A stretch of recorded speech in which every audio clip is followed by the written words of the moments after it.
Good morning, everybody. Yes, I'm back, and it's time for Morning Manna, and I'm so thankful and grateful to be with you on this morning. Been away for a while, and guess why I've been away? I've been away putting together the book Morning Manna for your day. So I want you to get this book, and we're going to get into the manna this morning. We're going to give our Facebook audience a little bit of time to get it together and join us. And I got a fresh word for you on this morning, this Friday. Happy Friday to you. Hoping you're going to have a great day and a great weekend. And I got a great word for you. Make sure you know what we do. You know what we do on Morning Manna. It's always the text, the talk, and the takeaway. We want you to share the manna. We want you to eat it all to yourself. Keep it to yourself. Share the manna. And then we want to hear from you. We want to hear your comments. We want to hear what you have to say. Because we want other people to get the same revelation that you got. So yes, I'm back, and I'm so glad to be back. So glad to be a part of your life, and you permit me to be a part of your day. And remember, the reason I've been away is that I've been putting together this book. Don't know whether you can see it or not in the glare, but I do want you to know you can get this book. Go to my website, go to the church's website, click on the link, and you can buy it. Well, just go to Amazon and just buy the book right then and there. And it makes a great gift. It's a whole thing for the whole year of 2018. All right, here's the text. Here's the talk. Here's the takeaway. Here's the text this morning. It's Luke 1:13. Luke 1:13. You know it well. Hear it again for the first time.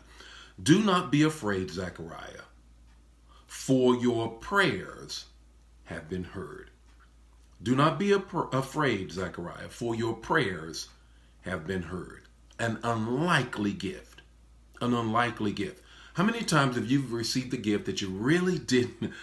Boy, I really didn't need that, didn't want that, but still you received it because it was an unlikely gift. In the text this morning, here is the talk about the text. Here is Zechariah. He shows up at the temple. It is his turn, and they only get one turn maybe out of a lifetime to go into the temple to serve. So he shows up in the temple, and the angel Gabriel shows up.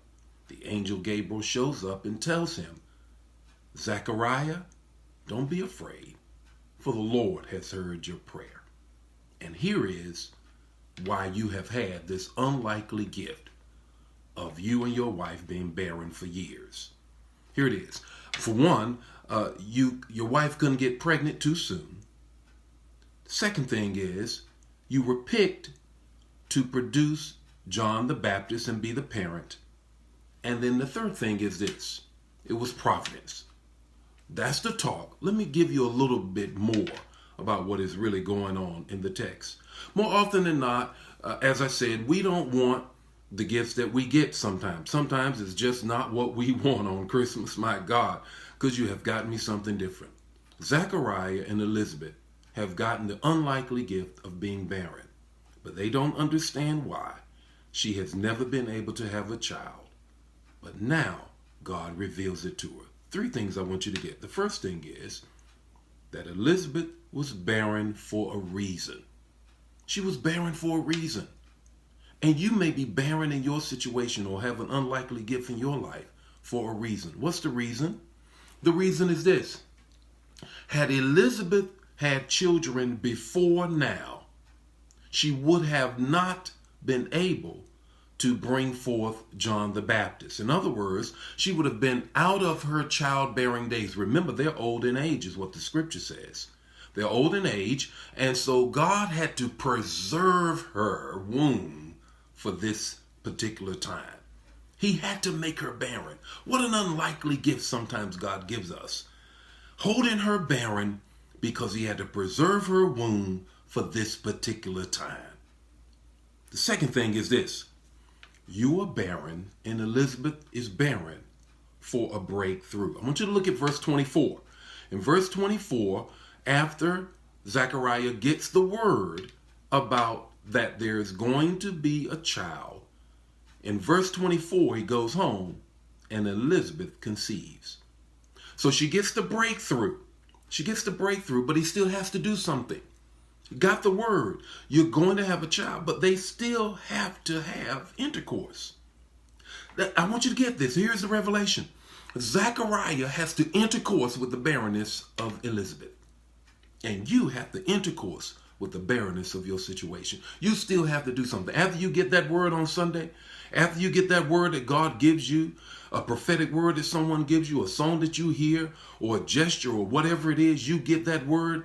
And after you get it and you feel good that God has finally spoken to your situation, you still have to do something in your breakthrough.